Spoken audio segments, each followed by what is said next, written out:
Indemnity and guarantee. Indemnity जब word आप सुनते हो तब आपको इंश्योरेंस कंपनी याद रखना है।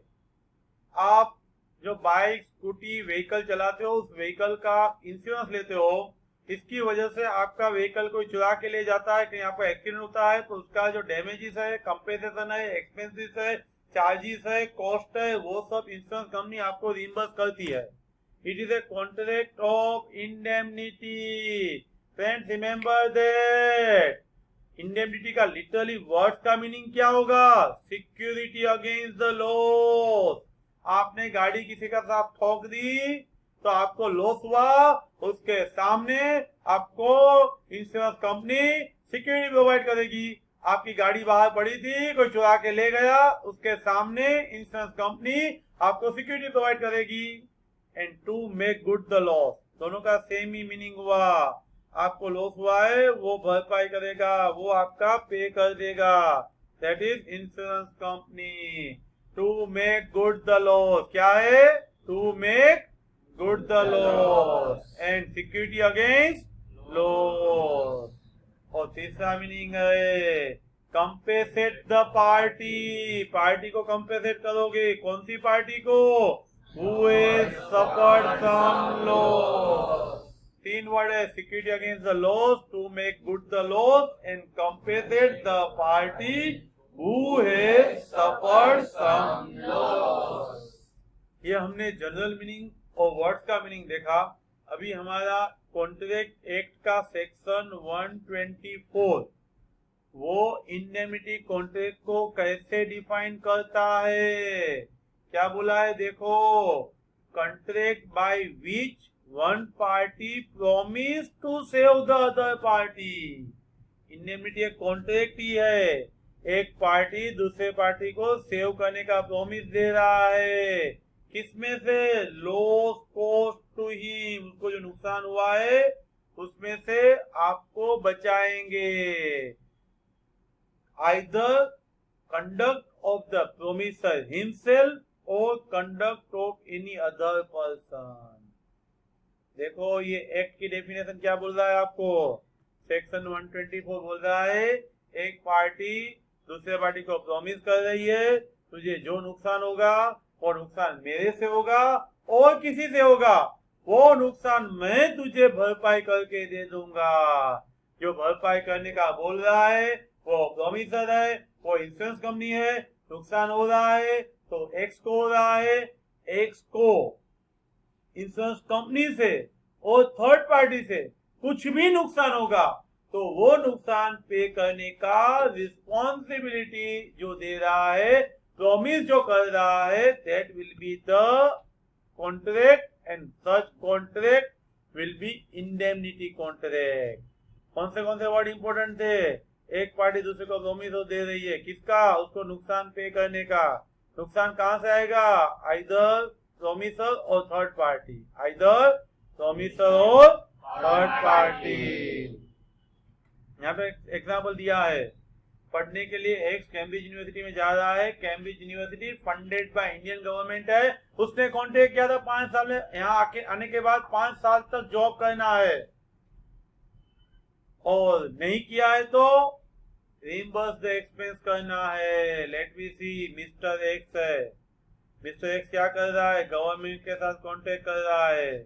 मैं आने के बाद, मेरा स्टडी करने के बाद मैं कैम्ब्रिज यूनिवर्सिटी में से जब आऊंगा तब कैम्ब्रिज यूनिवर्सिटी में आने के बाद मैं 5 साल के लिए गवर्नमेंट के लिए काम करूंगा, 5 साल के लिए गवर्नमेंट के लिए काम करूंगा। लेकिन मिस्टर एक्स गया कैम्ब्रिज यूनिवर्सिटी में पढ़ा, यहाँ की गवर्नमेंट को बोला था मैं वापिस आऊंगा 5 साल के लिए जॉब करूंगा, वो सब भूल गया और वहीं पे सेटल्ड हो गया। तो गवर्नमेंट को जो गारंटी दी है, गवर्नमेंट को जो इंश्योरेंस कंपनी की तरह जो आपने कंपेसेट करने का बोला है वो एक्स को करना पड़ेगा। ये इंडेमनिटी कॉन्ट्रैक्ट है। एक्स को पढ़ने कैम्ब्रिज जाना था, Cambridge funded by government of India था, इसीलिए उसने गवर्नमेंट ऑफ इंडिया ने कुछ इन्वेस्ट किया है तो वो ऐसा एक्सपेक्ट करेगी कोई भी एम्प्लॉय है वो यहाँ आए और देश के लिए कुछ थोड़ा ज्यादा करे।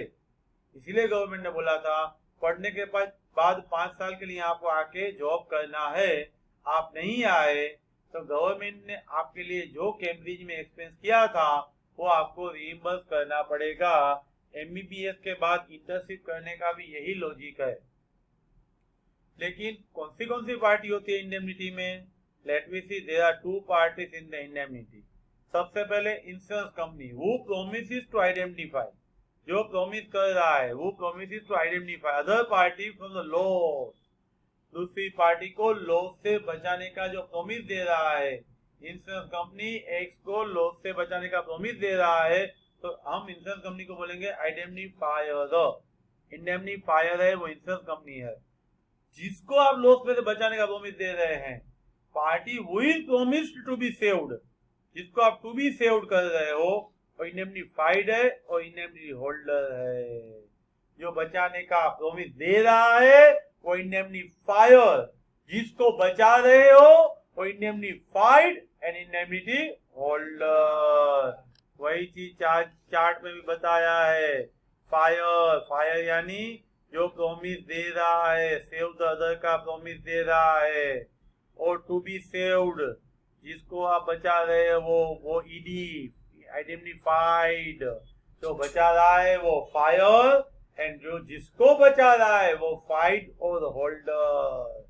फाइड और होल्डर। देखो यहाँ पे ए ने बी को बोला चिंता मत करो मैं बैठा हूं। किसने बोला? ए ने। किसको बोला? बी को। क्यों बोला? सी तेरे पे कोई एक्शन लेगा ना तो तेरा कोई रिस्पॉन्सिबिलिटी आएगा ना तो मैं पे कर दूंगा। जब सी ने बी को 5000 एडवांस दिया था और बी ने वो पेमेंट नहीं किया, at that time C B पे रिकवरी के लिए स्यू कर रहा था। बी ने पे नहीं किया है तो ए पे करेगा। ए ने सी को आइडेंटिफाई करना पड़ेगा। ए के कहने से सी ने बी को मनी लेंडिंग किया था, इसीलिए ए को on behalf of B payment करना पड़ेगा। अभी मिस्टर एक्स है वो एक शेयर होल्डर है, उसका ओरिजिनल शेयर सर्टिफिकेट गुम हो गया। वो कंपनी में गया, एक्स ने लिख के दे दिया ये सर्टिफिकेट गुम हो गया है, कल ओरिजिनल मिलेगा। उसका मिसयूज कोई भी करेगा तो मैं उसके लिए रिस्पॉन्सिबल रहूंगा। किसी ने ओरिजिनल प्रोड्यूस किया है तो मैं रिस्पॉन्सिबल रहूंगा। That is the contract between x and company and indemnity contract. X का ओरिजिनल सर्टिफिकेट गुम हो गया और इंडेमनिटी बॉन्ड पे साइन करके नया सर्टिफिकेट लिया तो बॉन्ड में लिखा हुआ था ये मिलेगा, कोई नुकसानी होगी तो मैं रिस्पॉन्सिबल रहूंगा। एक्स जब अपने ग्राउंड में कुछ ट्री लगाए हुए थे वो काट रहा था तो नेबर आता है, वाई आके बोलता है एक्स को, है भाई ये आप पेड़ मत काटो हमारे बंगलों पे गिरेगा। एक बोलता है चिंता मत करो हम है ना, अभी तेरा बंगला 10 साल पुराना है, कुछ होगा तो उससे अच्छा बढ़िया नया बना के दूंगा। तो एक्स ने आइडेंटिफाई किया है, वाई को एग्री किया है कि हम जो ट्री खोल करवा रहे हैं वो आपकी प्रॉपर्टी ब्लो ओवर होंगे तो हम लायबल हैं।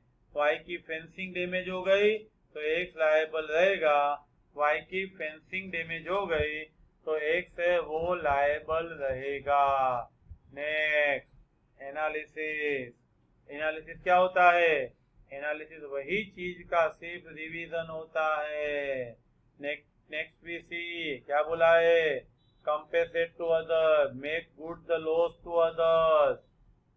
कोई बंदा दूसरे को कंपेसेट कब करेगा? जब दूसरे को नुकसान जाएगा। If there is existence of loss, if there is existence of loss, जब किसी को नुकसान जाएगा उसको इंडेमनिफाइड बोलेंगे, इंडेमनिटी होल्डर बोलेंगे, तभी ही इंडेमनिफायर उसको प्रॉमिस दे पाएगा। Unless promise has suffered A loss, promise का नुकसान नहीं हुआ, आपकी गाड़ी किसी ने चुराई नहीं, आपकी गाड़ी किसी ने ठोकी नहीं, तो insurance company can not hold the liable. आप ऐसा नहीं बोलेंगे मैंने प्रीमियम पे किया है मुझे वापस दो, नहीं आपका प्रीमियम गया तो उसका मतलब आपको लॉस हुआ है, इंडेमनिफाइड को लॉस हुआ है तो ही इंडेमनिफायर है वो पे करेगा। लेकिन ऊपर का इंडेमनिटी होल्डर, इंडेमनिटी का जो डेफिनेशन है ना, उसका स्कोप रिस्ट्रिक्ट किया जाता है। कौन सा लॉस कवर होगा और कौन सा लॉस कवर नहीं होगा, वो स्कोप ऑफ कॉन्ट्रैक्ट यहाँ पे बताया है आपको। आपको लॉस हुआ है वो conduct of the promisor himself हुआ है और एनी अदर पर्सन के कंडक्ट से हुआ है, तो ही इंश्योरेंस कंपनी, तो ही इंडेमनिफायर पेमेंट करेगा।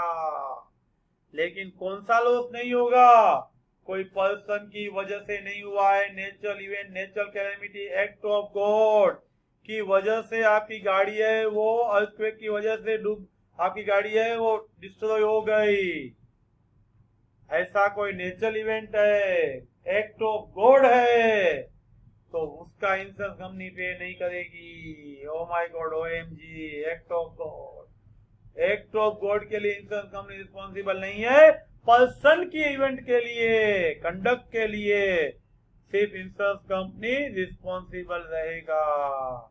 लेकिन हम इंडेमनिटी कॉन्ट्रैक्ट कैसे करेंगे, दो तरीका होता है, वर्ड से तो एक्सप्रेस, विदाउट वर्ड, कंडक्ट से तो इम्प्लाई। इंडेमनिटी कॉन्ट्रैक्ट वर्ड्स में कब बोला जाएगा, एक्सप्रेस है तब। एक्सप्रेस है तो आप वर्डिंग से बोल रहे हो कि मैं आपको लॉस में से बचाऊंगा। आपने एक्सप्रेस कॉन्ट्रैक्ट किया, तेरे बिना कोई नहीं, उसको बोल दिया, तो वो क्या हुआ, एक्सप्रेस कॉन्ट्रैक्ट। लेकिन आपने एक्सप्रेस नहीं किया है, inferred from the conduct of the party, daily gift लेके जाते हो, घुमाने लेके जाते हो, तो सर्कमस्टेंसेस पे से ऐसा लगता है, कंडक्ट पे से ऐसा लगता है, तेरा चांसेस ऑफ द कॉन्ट्रैक्ट। वैसे दो तरीके से इंडेमनिटी कॉन्ट्रैक्ट होता है, एक एक्सप्रेसली बोल के बोलते हैं तेरा नुकसान मैं पे करूंगा, दूसरा इम्प्लाइड है 10 साल से मैं ही आपका नुकसान पे कर रहा हूँ। इम्प्लाइड की बहुत सारी वजह होती है, रिलेशनशिप की वजह से भी इम्प्लाइड हो जाता है। आप कहीं पे भी स्कूल कॉलेज ऑफिस में जाओगे, कहीं भी नुकसान नहीं करोगे, आप तो माइनर हो, आपके पापा पे करेंगे, इससे one type of inferred from the conduct, implied हो गया। इंडेमनिफाई, नुकसान भरपाई, दो तरीके से कॉन्ट्रैक्ट हो सकता है, एक वर्ड में लिख के, दूसरा कंडक्ट से, एक्सप्रेस एंड इम्प्लाई। वैसे भी इंडेमनिटी कॉन्ट्रैक्ट है ना, तो एक तरीके का इंडेमनिटी कॉन्ट्रैक्ट है, वो एक तरीके का कॉन्ट्रैक्ट ही है। इसीलिए कॉन्ट्रैक्ट की जो सेक्शन 10 की रिक्वायरमेंट है, वो सभी रिक्वायरमेंट आपको फुलफिल करना है। सबसे पहले कोई भी कॉन्ट्रैक्ट में क्या होता है, offer, acceptance, intention to create legal relation, consideration, competency of contract, free contract, lawful object, and not expressly declared to be। अभी अनसर्टेन कॉन्ट्रैक्ट नहीं होना चाहिए। लेट मी सी, आगे बोला है वेग और अनसर्टेन नहीं चलेगा। केपेबल ऑफ बीइंग परफॉर्म होना चाहिए, लीगल फॉर्मेलिटीज फुलफिल होनी चाहिए। ये सब कंडीशन जब सेटिस्फाइड होगी तभी आप बोल पाओगे कि यहाँ पे आपका कॉन्ट्रैक्ट है वो इंडेमनिटी कॉन्ट्रैक्ट में कन्वर्ट हो सकता है। सबसे पहले जनरल मीनिंग में कॉन्ट्रैक्ट चाहिए, सेक्शन 10 है, offer, acceptance, legal relationship, consideration, free consent, lawful object, lawful consideration, not expressly void, clear and legal. ये सब कंडीशन फुलफिल होगी तो ही आप ऐसा बोल पाओगे कि यहाँ पे कॉन्ट्रैक्ट है। कॉन्ट्रैक्ट होगा तो ही वो इंडेमनिटी हो पाएगा। ने बी को बोला चिंता मत कर, सी को लगा दे एक, मैं बैठा हूँ। बी ने रियल में लगा दिया, लेकिन ए तो बैठा ही रहा क्योंकि वो इलीगल था। See can not make liable to the A liable नहीं रहेगा। क्यों? इलीगल काम है। इलीगल काम कोई कहता है आपको तो भी नहीं करना है, क्योंकि लोग कॉन्ट्रैक्ट नहीं बोल दिया, लीगल होना चाहिए। Friends, fire and marine insurance यहाँ पे कवर होगा, लेकिन लाइफ इंश्योरेंस वो एक्ट ऑफ द गॉड है। लाइफ किसी के हाथ में नहीं होती है। मरीन एंड फायर वो इंडेमनिटी कॉन्ट्रैक्ट है, लेकिन लाइफ वो इंडेमनिटी कॉन्ट्रैक्ट नहीं है। Rights of indemnity holder when sued. जब आपकी गाड़ी आप प्रोमिस हो उसमें कोई नुकसान हुआ है, आपने स्कोप के अंदर रहकर काम किया था, लाइसेंस था, राइट साइड में चलाते थे, सीधा देख के चलाते थे, वो सब सही था, कभी भी आपकी गाड़ी किसी के साथ एक्सीडेंट हो गया, तो आपके पास कौन से राइट है? आपको जो डैमेजेस हुआ है वो डैमेजेस इंश्योरेंस कंपनी से, आइडेंटिफायर से आप कंपेल टू पे करवा सकते हो। आपका लॉस इंश्योरेंस कंपनी पे कर देगी। और किसी ने आप पे स्यू किया है तो उसको डिफेंडिंग के लिए, बचने के लिए आपने जो वकील रखा था, वो जो आपने कॉस्ट इनकर्ड किया था ब्रिंगिंग और डिफेंडिंग ऑफ द एक्शन, तो वो भी आप इंडेमनिटी फायर से कलेक्ट कर सकते हो। लेकिन आपका वो काम ऑर्डर ऑफ द प्रोमिसर से होना चाहिए, उसका कंटामिनेशन नहीं होना चाहिए। आपका काम प्रूडेंट वे से होना चाहिए, नॉर्मल इंटेलेक्ट आदमी करता है ना वैसे होना चाहिए, एंड ऑथोराइज होना चाहिए, ऑथोराइज बाय द प्रोमिसर। सबसे पहले डैमेजेस, बाद में कॉस्ट, एंड थर्ड में कंप्रोमाइज का कोई भी सामने सामने बैठ के सेटल करते हो, अमाउंट पे करते हो, तो वो भी इंश्योरेंस कंपनी से ले पाओगे। कॉमन वर्ड्स है, ऊपर जो आपने देखा था वही वर्ड्स है, वो आपका कॉन्ट्ररी टू द ऑर्डर नहीं होना चाहिए, प्रूडेंट वे से होना चाहिए, एंड ऑथोराइज्ड होना चाहिए। ऐसा कोई भी आपने एक्सपेंस किया है, डैमेजेस, कॉस्ट एंड एक्सपेंस, वो आपने किया हुआ है तो इंश्योरेंस कंपनी आपको पे करेगी। वही चीज एनालिसिस के फॉर्म में आपको बोला है, इंडेमनिटी होल्डर है वो स्कोप के अंदर रह करके काम करेगा तो प्रोमिसर से रिकवर कर पाएगा, प्रोमिसर से रिकवर कर पाएगा। क्या क्या रिकवर कर पाएगा? डैमेजेस जो उसको सूट में पे करना है, सेकंड कॉस्ट, कौन सी कॉस्ट? ब्रिंगिंग और डिफेंडिंग, अपने आप को बचाव करने के लिए वकील का और एक्सेट्रा, एंड थर्ड आपने सामने सामने बैठ के कुछ कंप्रोमाइज किया है सामने वाली पार्टी से केस वापस खींचने के लिए, तो वो भी आपकी अथॉरिटी में है, स्कोप में रह करके आपने किया है। तो डैमेजेस, कॉस्ट एंड कंप्रोमाइज तीनों आप इंडेमनिफायर से कलेक्ट कर सकते हो, तीनों आप कलेक्ट कर सकते हो। सबसे पहले सोचो, ये इंडेमनिटी होल्डर के राइट एग्जॉस्टिव नहीं है, उसके अलावा की भी बहुत सारे राइट्स है।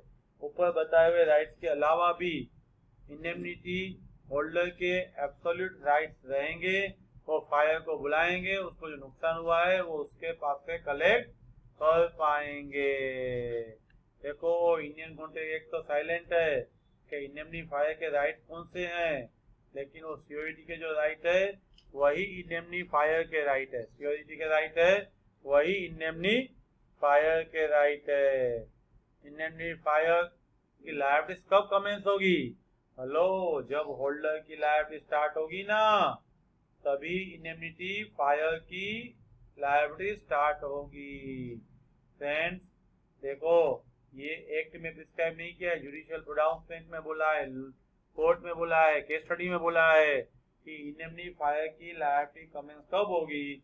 जब इंडेमनिटी होल्डर है उसकी खड़ी होगी लायबिलिटी, बाद में ही इंडेमनिटी फायर